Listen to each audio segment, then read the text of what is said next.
Larangan-larangan artinya perkara-perkara yang ditegah dilakukan di dalam sembahyang. Perkara-perkara yang kada boleh dilakukan di dalam sembahyang. Umpamanya tangan nih, contohnya batis, sabalah betinggi. Ini dilarang macam itu. Atau sabalah bemaju. Nah, mestinya rata dinto batis kita, ini maju sedikit sebelahnya. Itu dilarang juga. Jadi mesti bujur-bujur rata batis kita ini. Karena dilarang oleh Rasulullah, batis itu betinggi sebelah dilarang, bemaju sebelah kada boleh juga. Mesti rata. Nah, jadi kada kawa kada diitihi dahulu batis sebelum sembahyang. Kita itihi dahulu batis rata kada sudah.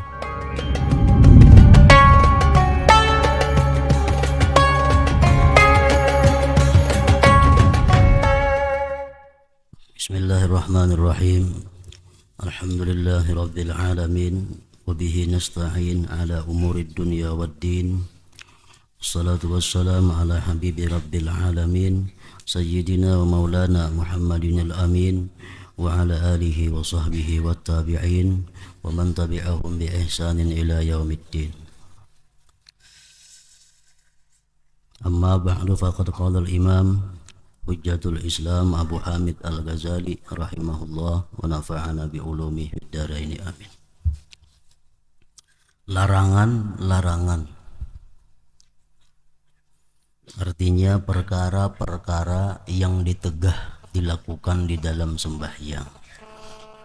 Perkara-perkara yang kada boleh dilakukan di dalam sembahyang. Rasulullah sallallahu alaihi wasallam melarang dalam salat dari as-safan dan as-sabad.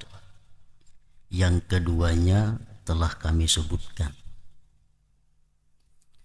As-safan telah disebutkan dahulu, artinya adalah irtifa'u ahadil qadamain. Artinya batis itu betinggi sebelah. Umpamanya tangan nih, contohnya batis, sebelah betinggi. Ini dilarang macam itu. Atau sabalah bemaju. Nah, mestinya rata dinto batis kita, ini maju sedikit sebelahnya. Itu dilarang juga. Jadi mesti bujur-bujur rata batis kita ini. Karena dilarang oleh Rasulullah, batis itu betinggi sebelah dilarang, bemaju sebelah kada boleh juga. Mesti rata.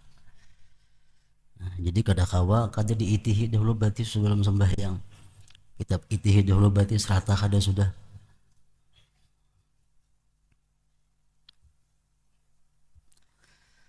Dan as-sabad itu artinya berait dua batis. Sudah disebutkan juga minggu dahulunya. Batisnya itu betatai dua berait. Nah, sembahyang batisnya betatai dua. Tasantok kiri kanan nih batis dilarang itu. Jadi mesti ada jarak. Jaraknya jangan terlalu luas, paling luas sakilan. Paling luas sakilan. Jangan mengumpati garis di pasahapan. Garis pasahapan itu keluasan. Kan pasahapan nanti nang bagaris sudah keandakan batisnya itu, nah amun itu bahasa hasta parak. Nah, jangan umpat di situ. Jadi kita ukur kira-kira sekilan paling luas.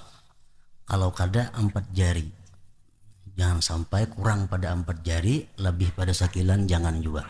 Nah, jadi batis kita rata kiri kanannya, rata tinggi rendahnya, rata mundur majunya, dan jaraknya ini jangan lebih pada sakilan. Dan di situ kita disuruh bahwa jari batis ini semuanya menghadap kiblat. Kebanyakan kita sembahyang itu batis kayak biasa, takadintu. Kenapa sebabnya? Karena kada memperhatikan batis ini lewat ke kanan, lewat ke kiri. Memang kita macam itu, keadaan kita sehari-hari bila berdiri batis macam itu. Nah, sembahyang ini harus beda dengan kebiasaan. Sembahyang ini adalah ibadat. Ibadat itu artinya gerak-gerik kita jangan sama dengan kebiasaan, sesuai dengan aturan yang digariskan. Jadi batisnya itu diubah, jangan kayak kebiasaan bagi rangkang muka itu. Nah, rata akan apa enggak itu? Kau aja rata akan kayak itu, jangan kayak itu. Nah, rata-rata sembahyang macam ini, sembahyang ganjam ini batis tumit berapat muhara jariji beluas. Nah, jangan, mesti rata. Itu sama bini-bini macam itu juga, laki-laki pun macam itu juga. Luasnya jangan lebih pada sakilan antara dua batis, dan jangan terlalu rapat kurang pada 4 jari. Orang-orang dahulu di zaman sahabat dan tabi'in disebutkan sudah dahulu, itu menandakan fikihnya seseorang, menandakan ilmunya seseorang. Bila orang tuh sembahyang batisnya tapi rangkang lintu, tuh orang kada berilmu. Kada berilmu, walaupunnya mengaji, walaupunnya bisa mengajar, batis tapi rangkang lintu sembahyang, itu tandanya orang kada berilmu. Jadi mesti rata.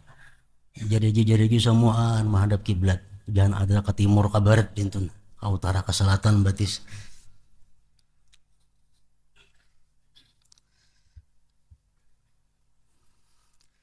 Rasulullah Shallallahu Alaihi Wasallam melarang dalam salat dari as-safan dan as-sabat.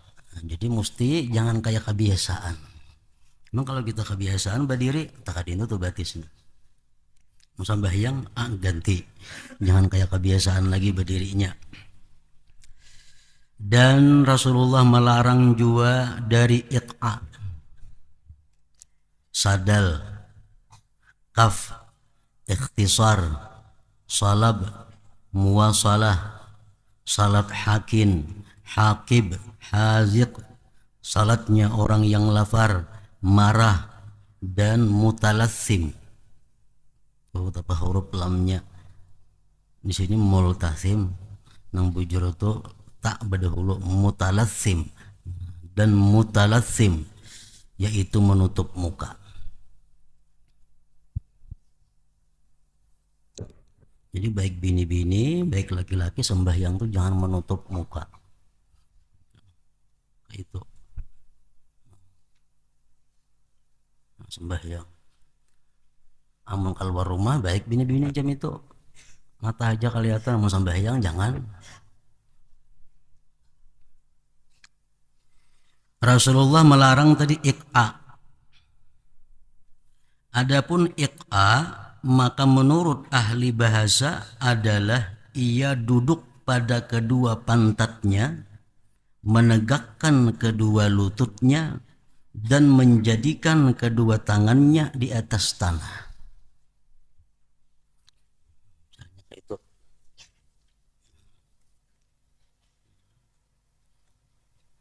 Duduk iq'a ngarannya. Sembahyang macam ini duduknya dilarang, tidak boleh. Duduk di atas pantat, ini cagat berdiri, tangan ke tanah, telapaknya. Seperti anjing.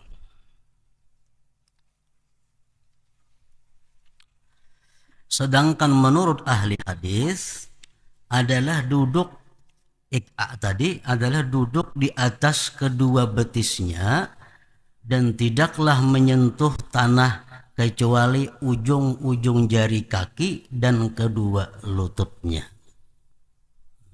Contohnya macam itu kira-kira. Nang menyentuh tanah cuma lutut lawan ujung jari. Nah macam ini dilarang. Baik tasahud awal, baik duduk antara dua sujud, baik duduk istirahat, jangan macam ini duduk. Lutut ke lantai lawan ujung betis. Termasuk iqa juga ngarannya.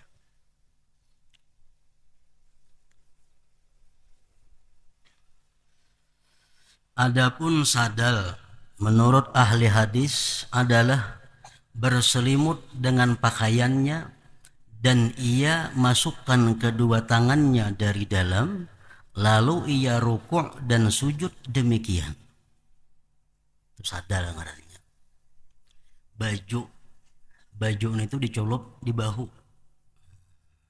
tangannya kan jadi colok di bahu aja dicolok, tangannya kada, jadi tangan tak kurung di dalam nih.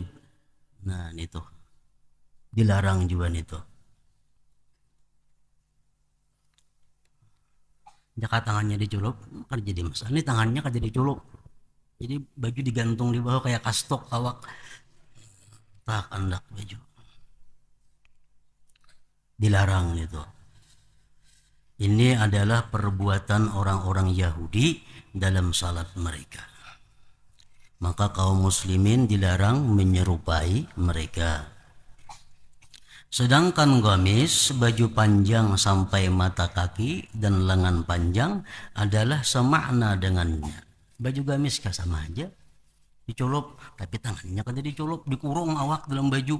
Nah, jangan itu. Ada yang mengatakan bahwa maknanya adalah meletakkan pertengahan kain di atas kepalanya dan ia lepaskan kedua tepinya ke kanan dan kirinya tanpa menjadikan kedua tepinya itu pada kedua bahunya. Ini termasuk yang dilarang juga. Meletakkan pertengahan kain di atas kepalanya dan ia lepaskan kedua tepinya ke kanan dan kirinya tanpa menjadikan kedua tepinya itu pada kedua bahunya. Pendapat yang pertama adalah lebih mendekati kebenaran, namun sama pada kedua-duanya dilarang. Maka kamban kayak bibinian, ujung ujung diletakkan bejuntai ke bawah, mestinya diselingkuhakan ke kanan ke kiri. Nah kayak itu maka amun bersuruban diandak di kepala, ujungnya diletakkan bejuntai kiri kanan, nah itu kada boleh, mesti nah bahu kanan kirinya ujungnya itu.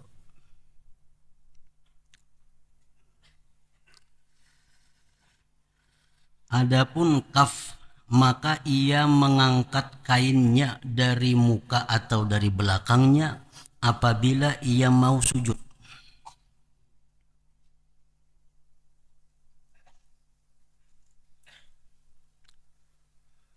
Itu kaf pengarannya.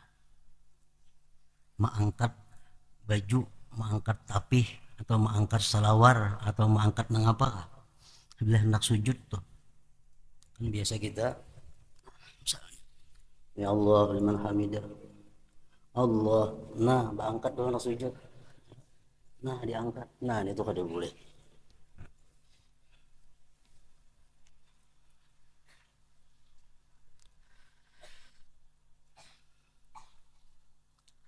Sama menggulung tangan, baju tangannya. Misalnya hendak sembahyang kita digulung baju, nah itu makruh juga, kada boleh. Jadi biar sepanjang-panjangnya. Kadang-kadang kaf itu pada rambut kepala, maka janganlah sekali-kali seseorang laki-laki salat sedangkan ia mendandani, artinya menggalung rambutnya. Rambut yang panjang-panjang na ingat sini nah. Itu kalau hendak sembahyang biarkan aja diurai, jangan digalung. Supaya apa? Supaya rambut tuh umpat juga ke tanah sujud. Ini orang pernah berambut gondrong tapi nya kayak kita kan apa kayak pang ini, nah apa nang digalung. Ini laki-laki yang berambut panjang na ingat sini nah.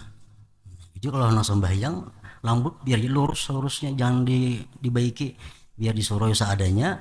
Jadi waktu sujud rambut tak umpat juga sujud ke tanah itu, jangan digalung.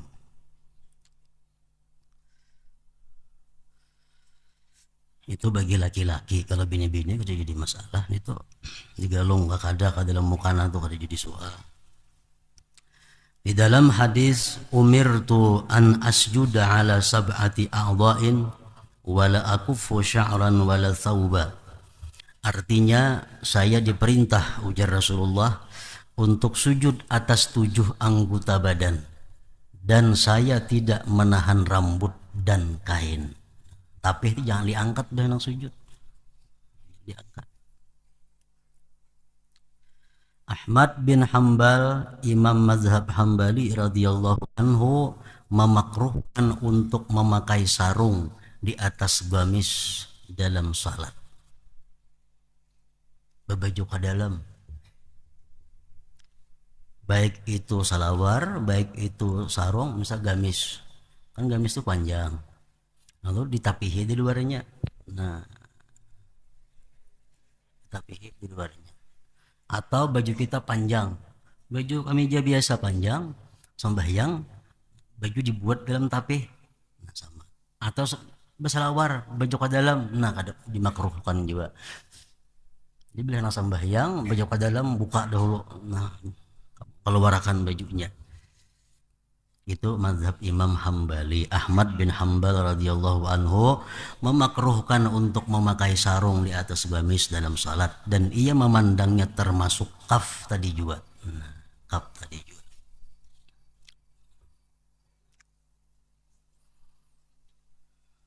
Jadi walaupun lain mazhab daripada kita, urusan yang dilarang tetap kita mengikuti karena mengambil apik. Jadi sembahyang jangan hendak berbaju ke dalam, mesti baju keluar. Dan Rasulullah tadi melarang juga ikhtisar. Adapun ikhtisar artinya maka ia meletakkan kedua tangannya pada kedua pinggangnya. Itu udah ada sembahyang itu.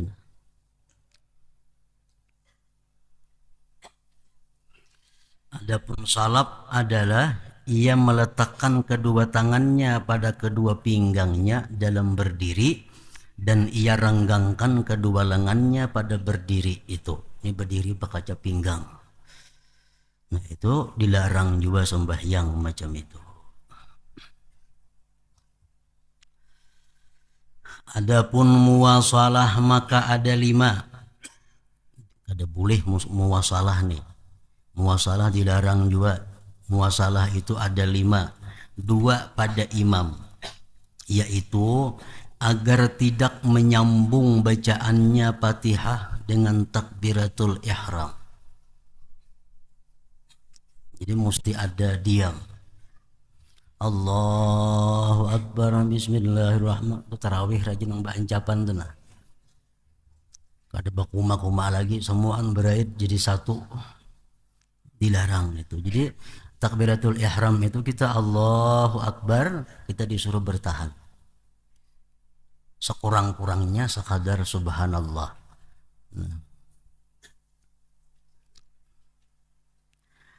Yang kedua, agar tidak menyambung rukuknya dengan bacaannya. Lakum dinukum waliyadin, Allahu Akbar, sambung. Lakum dinukum waliyadin mesti bermandak dahulu. Sekadar subhanallah, hanyar takbir ruku Allahu Akbar. Dan 2 pada makmum, yaitu agar tidak menyambung takbiratul ihram dengan takbir imam. Jadi tuntungakan dulu imam bertakbiratul ihram, Allahu Akbar, tuntung imam, hanyar kita di belakang. Hanyar di belakang, jangan berait. Itu bisa kadesah kena sembahyang kita. Amun imam belum tuntung takbiratul ihram, kita sudah takbiratul ihram juga. Nah, membahayakan itu. Tuntungakan dulu imam Allahu Akbar takbiratul ihram, hanyar kita di belakang. Yang kedua daripada makmum ini agar tidak menyambung salamnya dengan salam imam.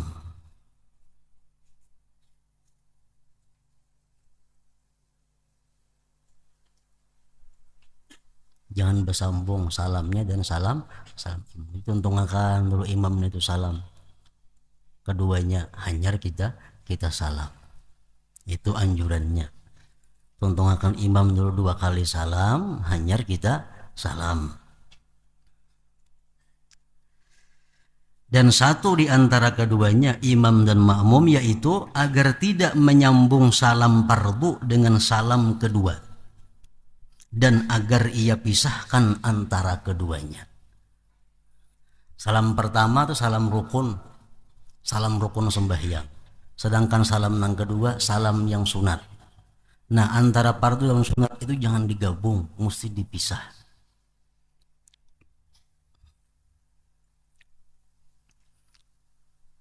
Ada beberapa cara yang dijelaskan oleh para ulama fikih mengenai salam itu. Jadi kita mulai salam, wajah kita masih ke arah kiblat. Begitu kita wabarakatuh, wajah kita sudah di ujung sana. Nah, jadi contohnya misalnya salam, assalamualaikum warahmatullah. Ini parah ya buliknya berana aja. Sudah ke tengah pulang hanya assalamualaikum warahmatullah. Nah, jangan disambung.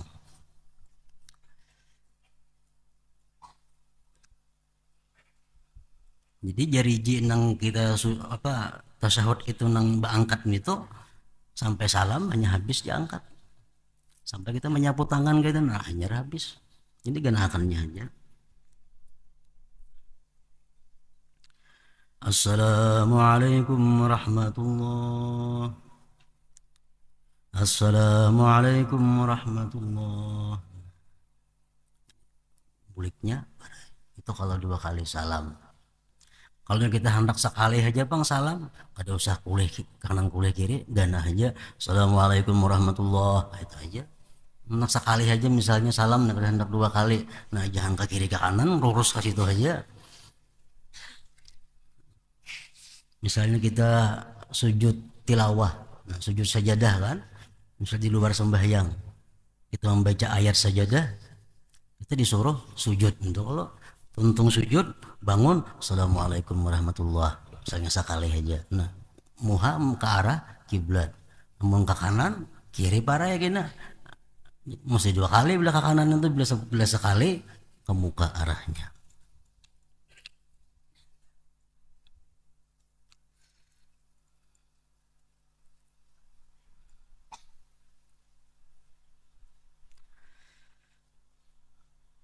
Adapun hakin adalah karena menahan kencing. Ma'ari tiba kami, nah itu jangan sembahyang. Kami akan ada dulu.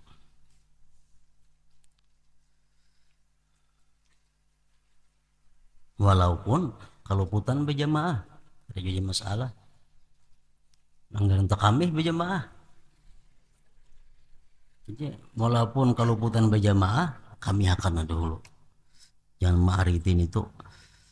Sedangkan hakib, ada boleh juga sembahyang dalam keadaan hakib karena menahan berak, buang air besar, kada boleh juga. Al-hazid adalah orang yang mempunyai khuf garis miring sepatu yang sempit. Sembahyang itu boleh aja bersepatu, kada jadi masalah. Ngarannya khuf, sepatunya khusus itu. Jangan nang halus, nang sasak. Nah dikiaskan ke situ, baju kah, salawar kah, jangan nang sasak di bawah sembahyang itu. Semuanya itu menghalangi kekhusyuan. Anak bakami, jelas sudah sembahyang ada kekaruan. Dalam artian itu adalah orang yang lapar. Jangan dibawa sembahyang dahulu, buka makan. Makanya orang puasa tuh, puasa begitu azan berbunyi makan dulu, hanya sembahyang maghrib. Amun kada tahan, amunnya tahan bagus saja, sedikit saja minum sembahyang maghrib baik lagi. Ini kalau kau kada tahan, nah, jadi buka puasa makan, tuntung makan hanya sembahyang maghrib, amun kada tahan. Dan orang yang sedih, maksudnya orang yang masih dalam keadaan pikiran kalut, banyak masalah yang dihadapi, ya ditunda dulu sembahyang, tenangkan dulu, ditenangkan dulu. Dipahami larangan salat bagi orang yang lapar dari sabdanya sallallahu alaihi wasallam, "Iza hadaral asya wa uqimatis shalah fabda'u bil asya illa ayyadhiqal waqtu aw yakuna sakinal qalbi."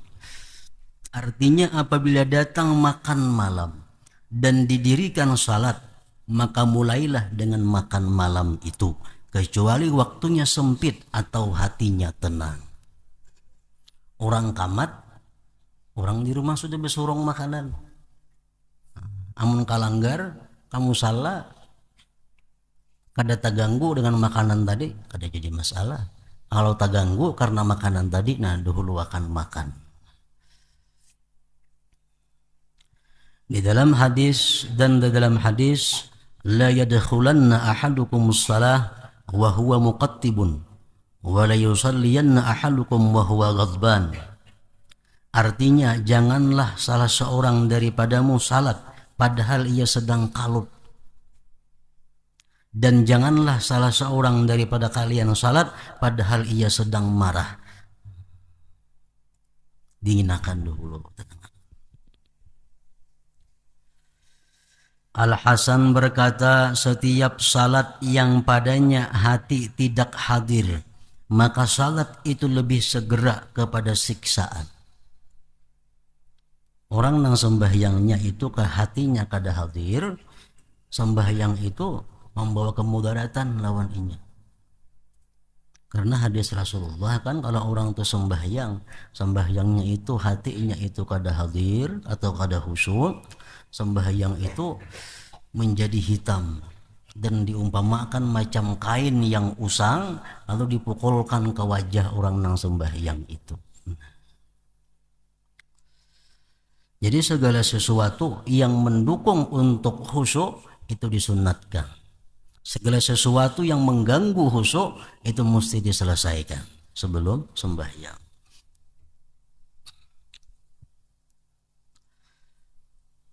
Di dalam hadis sab'atu asya'a fis salah minasyaitan, ar-ru'ab wan nu'as wal waswasatu wat tasaubu wal hukaku wal iltifatu wal abasu bisyai.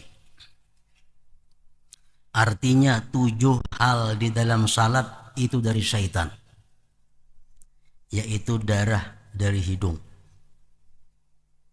rastungan. Otomatis sembahyang kita kan teluruk darahnya itu najis, batal.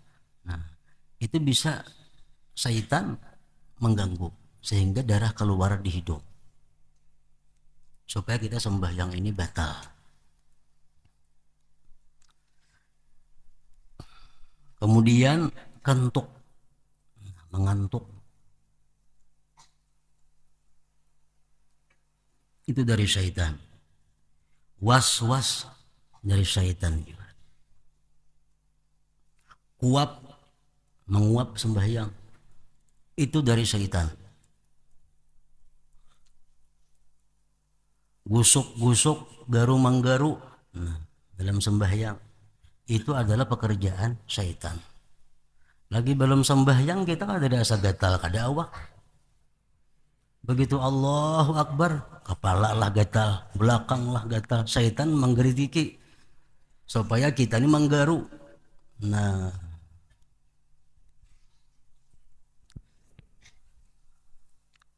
menulih ke kiri atau ke kanan, dan bermain-main dengan sesuatu. Sebagian mereka menambahkan lupa dan ragu-ragu. lupa rakaat berapa sudah sembahyang nih, dan ragu-ragu. Itu semuaan adalah tipu daya syaitan kepada orang yang sembahyang. Makanya dianjurkan sebelum sembahyang itu mengucap surat An-Nas dulu. Qul a'udzu birabbin nas, malikin nas, supaya sembahyang kita aman daripada gangguan syaitan tadi. Sebagian salaf berkata 4 hal di dalam salat termasuk kasar, yaitu menulih sembahyang kita. Misalnya Anda datang di higa kawan, nah, itu kasar. Mengusap wajah,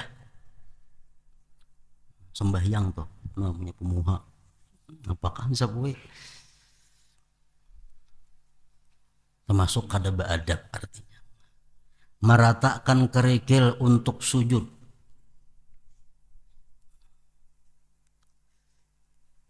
begitu hendak sujud, nah, dibersih dahulu nih, nampajang dahi bandak nih. Dan kamu salat di jalan orang yang liwat di mukamu. Artinya sembahyang di jalan, sembahyang di kalaluan orang. Nah itu.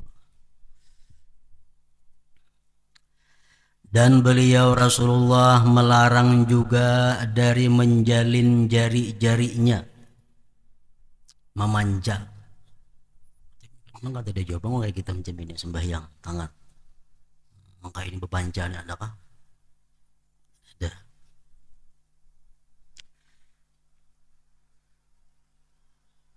Atau membunyikan jari-jarinya, sembahyang sambil menggeripukakan jari, tak tak nah berbunyi dan sembahyang. Waktu berdoa aja kada boleh, itu apalagi sembahyang. Berdoa ini nah menanai lawan Tuhan supaya diberi rahmat, supaya dikabulkan doa, tapi tangan geripukan itu apa?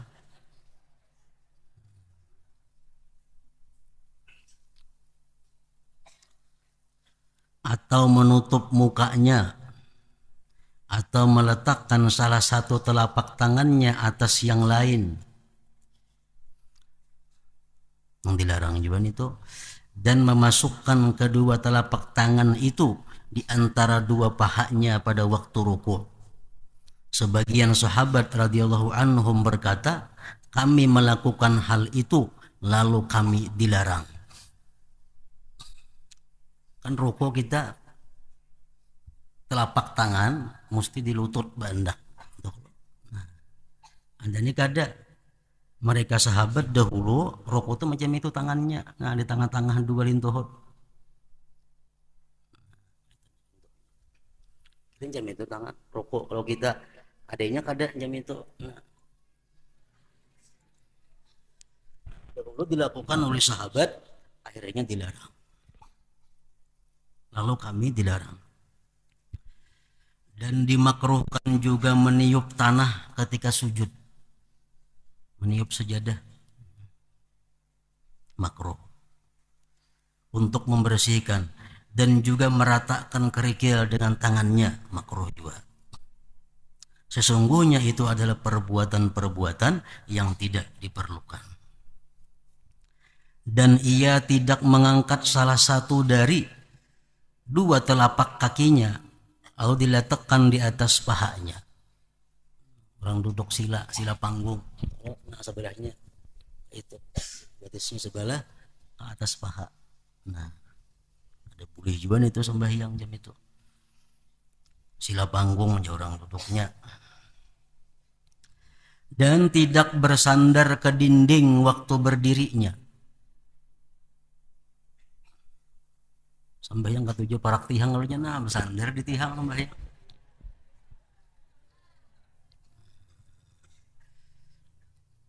Jika ia bersandar sekiranya di dinding itu dicabut lalu ia jatuh, maka menurut pendapat yang lebih zahir, yang menang adalah salatnya batal, kada sah. Allahu a'lam. Membedakan fardu-fardu dan sunat-sunat termasuk yang wajib. Termasuk syarat sah sembahyang, kita kau membedakan mana nang fardu, mana nang sunat. Seluruh apa yang kami sebutkan itu mengandung fardu-fardu dan sunat-sunat, adab dan hayat tingkah dari sesuatu yang seyogianya bagi orang yang ingin menempuh jalan akhirat untuk memeliharanya seluruhnya. Jadi sekecil apapun yang disuruh oleh Rasulullah dalam sembahyang hendaknya dilaksanakan. Sekecil apapun yang dilarang oleh Rasulullah di dalam sembahyang itu hendaknya kita jauhi.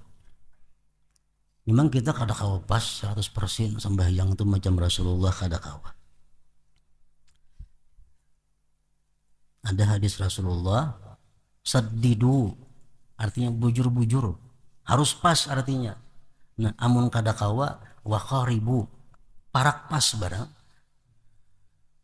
Parak pas, memang kada kawa pas sama sekali, parak lawan pas. Fardu dari jumlah itu ada 12 perkara, yaitu niat, itu fardu. Kedua takbir, takbiratul ihram. Takbiratul ihram, takbir yang pertama itu. Kenapa dengarannya ihram takbir itu? Pemulaan tuh Allahu Akbar, ngarannya takbiratul ihram. Ihram itu artinya mengharamkan. Artinya takbir itu mengharamkan kita berbuat, berkata sesuatu selain yang diatur oleh Rasulullah dan para ulama-ulama itu. 3 berdiri, 4 membaca Fatihah, 5 membungkuk dalam rukuk sampai kedua telapak tangannya menyentuh kedua lututnya, serta tumak ninah, diam sejenak. I'tidal, tegak kembali dari rukuk dengan berdiri. 7 sujud dengan tumak ninah dan tidak wajib meletakkan 2 tangan. Nah, ini pendapat dhaif. Pendapat yang mu'tamad, telapak tangan itu wajib juga diletakkan waktu sujud karena 7 anggota. Ada perbedaan pendapat ulama di situ antara Imam Nawawi dan Rafi'i. Nawawi mengatakan bahwa sujud itu 7 anggota mesti kena lantai. Sedangkan Rafi'i menyatakan cuma dahi saja yang wajib, yang lain itu kada wajib. Nah, itu pendapatnya dhaif. Yang kuat yang punya Imam Nawawi tadi, sujud mesti 7 anggota. 8 bangkit dari sujud dengan duduk. Duduk antara 2 sujud ngarannya rukun juga. Duduk untuk tasyahud akhir, rukun juga. 10 membaca tasyahud akhir, rukun juga. 11 membaca salawat atas Nabi Muhammad sallallahu alaihi wasallam, rukun juga. Dan yang ke-12 salam yang pertama. Salam yang pertama itu fardu juga atau rukun juga. Adapun niat keluar dari salat maka tidaklah wajib. Ada ulama berpendapat bahwa ketika kita mengucap Assalamualaikum warahmatullahi wabarakatuh, di hati kita berniat keluar dari sembahyang. Nah, itu kada wajib berniat, itu tuh sunat aja, kada wajib. Andai itu kada dibuat niatnya, kada mengganggu sahnya sembahyang.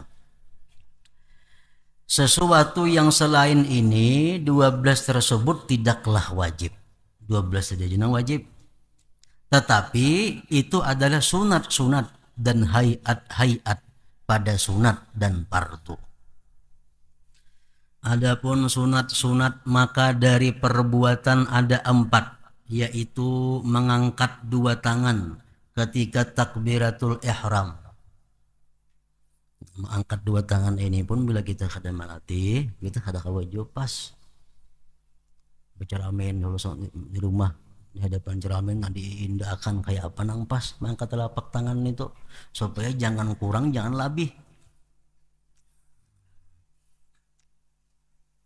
Dijelaskan sudah bahwa ini apa ngarannya, belakang telapak jari membetuli bahu,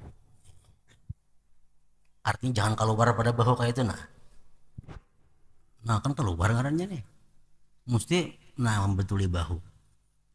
Lalu nang ini ibu jari membetuli bawah telinga, atasnya membetuli ujung jari-jari. Nah Allah, kira macam itu parak lawan pas mempas badan itu kira-kira kada juga cuma parak lawan pas Allahu Akbar. Nah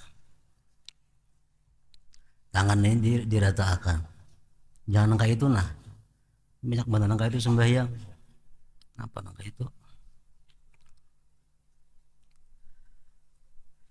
mengangkat dua tangan ketika takbiratul ihram. Semalam sudah dijelaskan ada 5 cara yang diakui oleh para ulama cara mengangkat tangan itu. Jadi pilih salah satu antara 5 cara itu, jangan keluar pada 5. Imam Ghazali mengatakan bahwa yang terbaik di antara 5 cara itu adalah mengangkat tangan ini kada usah takbir dahulu. Nah sudah ini gana di sini hanya takbir kena barnya ke sini. Nah itu yang paling baik ujar Imam Ghazali. Allahu Akbar. Nah itu. Ini naik ini peraya gitu dulu. Ini macam mukaddimah naiknya, ini macam permulaan. Allahu Akbar. Nah itu Imam Ghazali baik-baik. Atau hendak ada macam itu yang sepanjangannya boleh juga. Mulai bawah Allahu Akbar. Nah akro juga ada juga pendapat ulama yang macam itu. Ada juga yang turun naik perai di atas saja Allahu Akbar. Nah, Allahu Akbar peraya lagi. Nah ada juga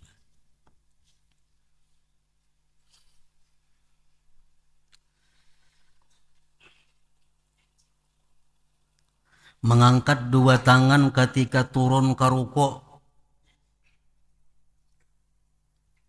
Kayak ini kita untuk asalnya lakum dinukum waliyadin. Mengangkat tangannya sunat juga. Tangan sunat. Mulai takbir mulai sudah gana di sini. Jadi mengangkatnya praja lakum dinukum waliyadin. Allahu Akbar. Nah kalian tuhut tangan. Ini mulai Allahu Akbarnya mulai di atas Allahu Akbar. Ketiga, mengangkat dua tangan ketika bangkit dari ruku ke berdiri. Kayak tidak. Mengangkat dua tangan ketika bangkit dari ruku ke berdiri. Jadi mulai kita ruku, kita mulai berdiri itu mulai sami Allahu liman hamidah. Cagat di atas, tangan sudah turunnya perhaya bacaannya. Turun tangan kan berbacaan lagi. Contohnya. Ruku. Sami Allahu liman hamidah. Turunnya perhaya. Sami Allahu liman hamidah. Hanya turunkan tangan. Itu sunat. Mengangkat dua tangan ketika bangkit dari ruku ke berdiri. Yang keempat, duduk untuk tasyahud awal.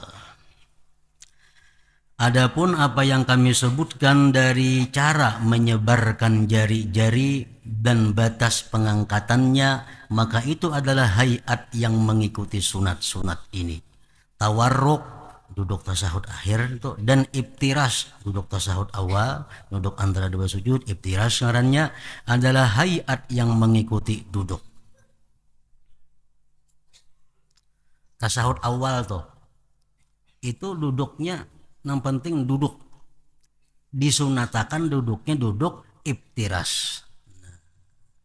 Amunnya basila sah aja sembahyangnya, sah aja basila. Cuma ada mengikuti sunnah duduknya duduk ibtiras. Nah karancakan melihat sembahyang itu duduk ibtiras itu atau duduk tawarruk kaina telapak batis itu kada murata. Kenapa? Kebanyakan sembahyang itu pada diratakan nang kanan cagat telapak batis sebelah kanan.